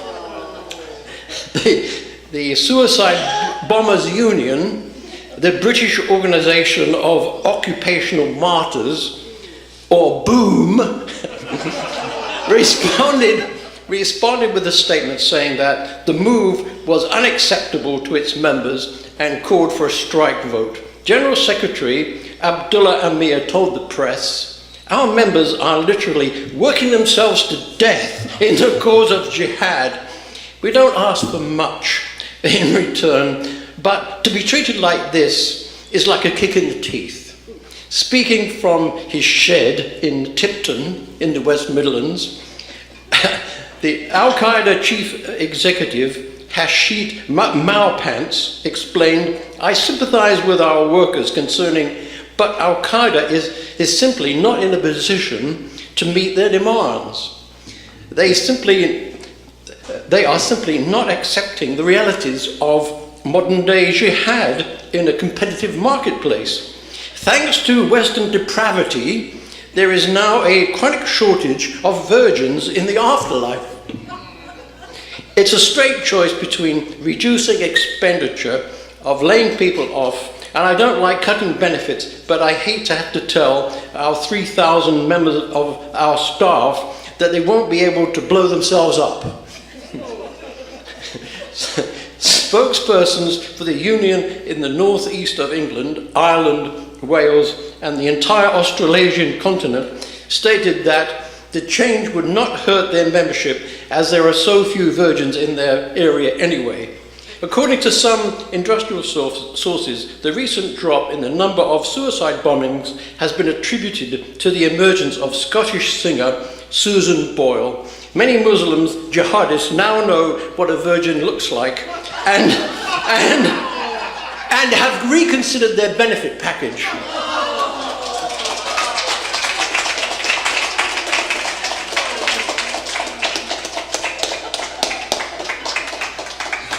Okay, who's next? Have we got it next, or are we ready now? Come on up here. Nope, I'm quick.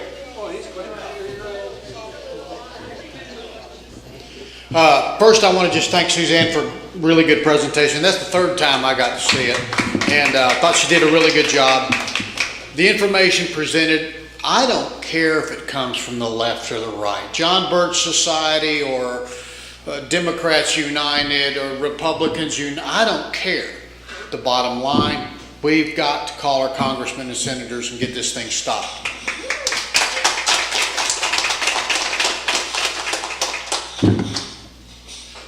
Thank you. Can you hear me?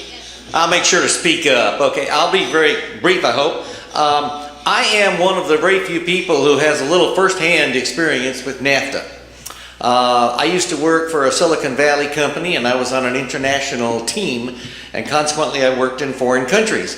And about 2001, I think it was, I had the occasion to be sent on a business trip to Canada to help one of their companies in Montreal to fix their computer systems.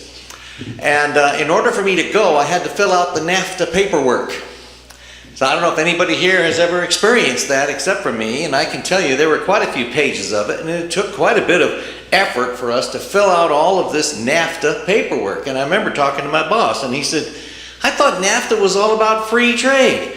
And I said, well, I already knew better because, you know, I had already been informed as to what it really was. But I just thought I'd let you know that, yes, indeed, it is the opposite of what they say it is. NAFTA is not about free trade. NAFTA was about excessive regulation. It was about additional regulation. And so what we see now being told to us, I am sure, is just like what we've already seen, and that is they call it one thing and they give something else. For any people here who are fisher persons, I don't want to use fishermen because that's sort of sexist, I guess, but for those of you who deal with this, who are fisher persons, you might realize that the fish is supposed to see food, but the fisher person has a hook inside of it. And he doesn't tell the fish, hey, here comes a hook, you're going to be my dinner. No, he says, look at this free food, this is your dinner. And that is, and like I said, I actually have experience with NAFTA. I'm one of the few people who actually experienced it because I was on an international high technology team. I'm now retired. But I actually ran across that paperwork about a month or so ago while doing some cleaning, and there it was, my NAFTA paperwork in order to work in Canada. And I thought I'd let you know, it's not about free trade. It's all about something else. Thank you.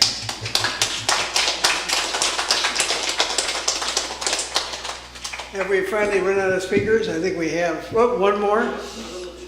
Make it short.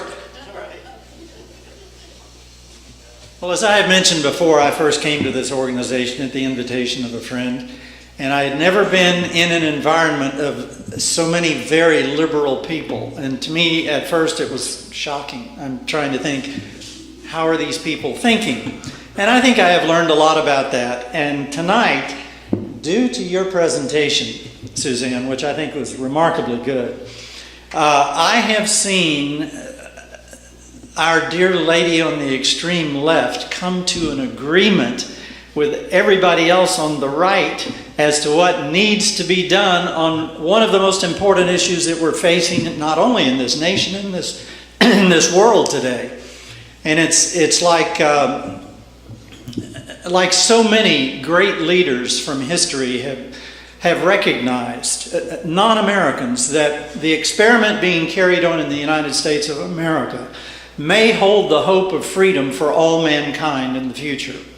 And that was Otto Bismarck. And during our Civil War, the Tsar of Russia, I've said this before, put his navy in the Atlantic Ocean and told France and England, hands off or you'll be at war with Russia. Let them work out their own problem.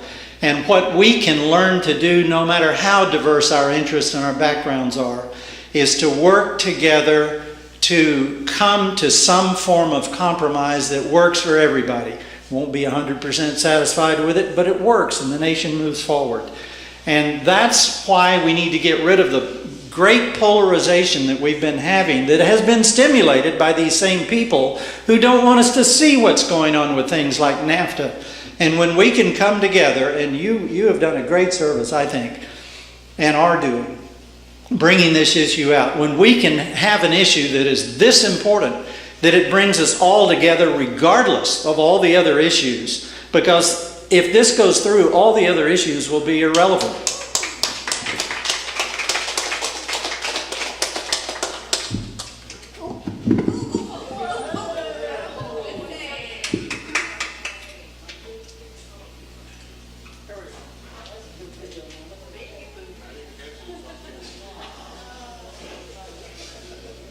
Almost had a disaster there, but it's working. So it's working. All right.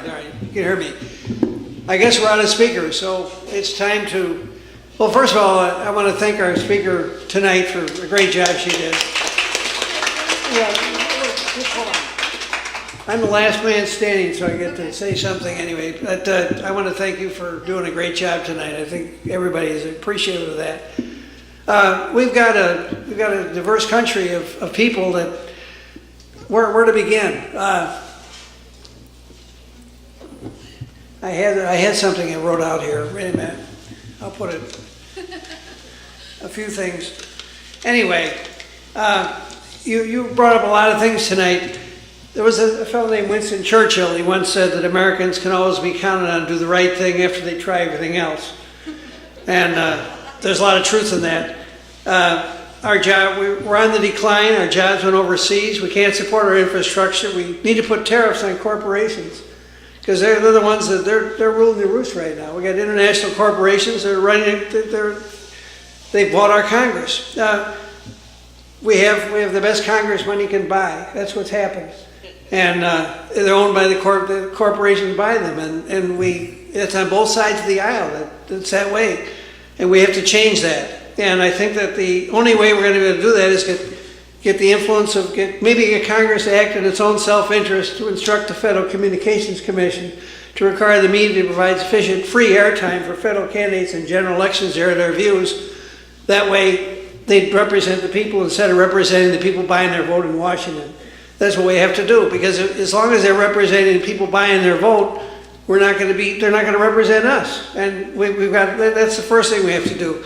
Then we can think about doing some other things like putting tariffs on corporations that are overseas. Apple produces everything in China. They sell it here. They don't have jobs here. Why not? Because it's cheaper labor somewhere else. We have no tariffs. That's what's happened with this free trade agreements we've set up. No tariffs. The end result is the corporations are ruling the roost. They're running the world. And this is the worst thing that's happened. So what we have to do is we've got to get tariffs on corporations, not on countries. We put a tariff on a corporation, then what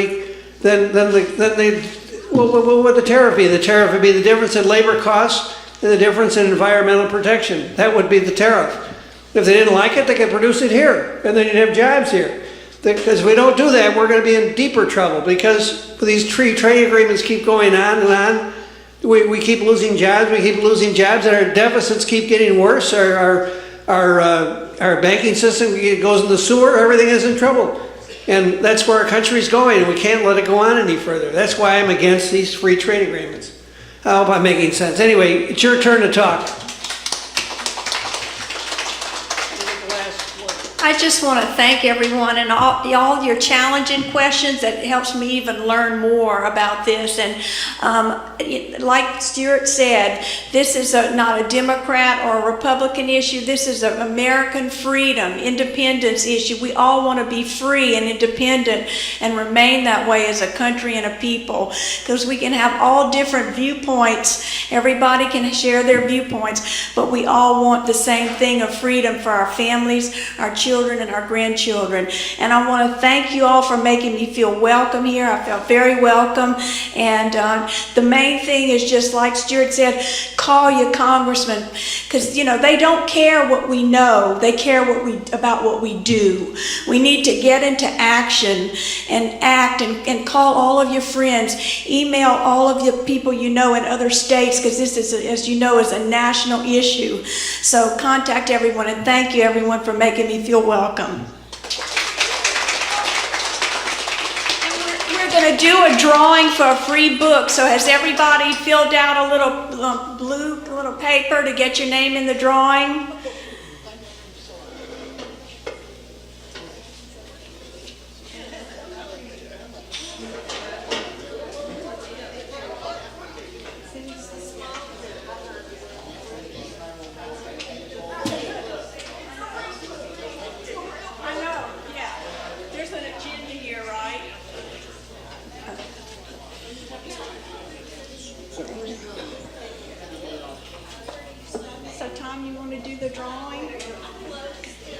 Oh, here, wait. Here we go. All right. Did everybody get their name in? Oh.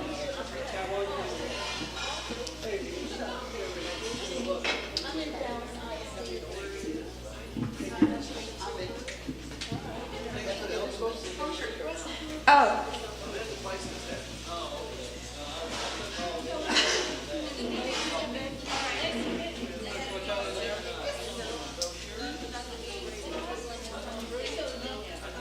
you so Thank much. you. You're welcome.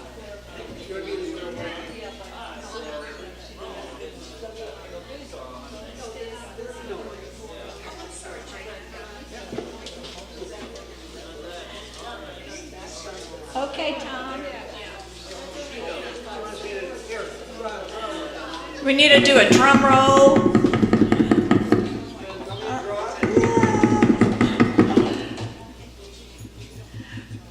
Brian Blackburn.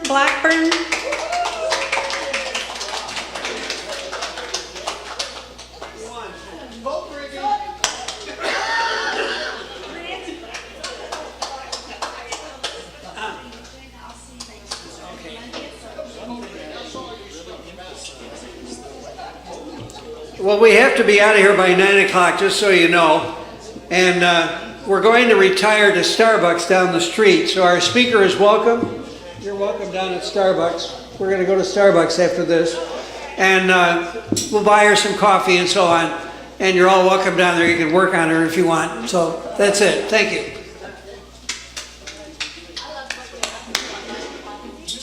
This is William, your videographer from Two Hats Publishing. I hope you enjoyed this video. If you like it, please leave comments below, or like us, or follow us, and get notices of all our videos. We love it, even when you call. So when visiting the Barbeck's restaurant, tell them you want your reservation to the next College of Complex class.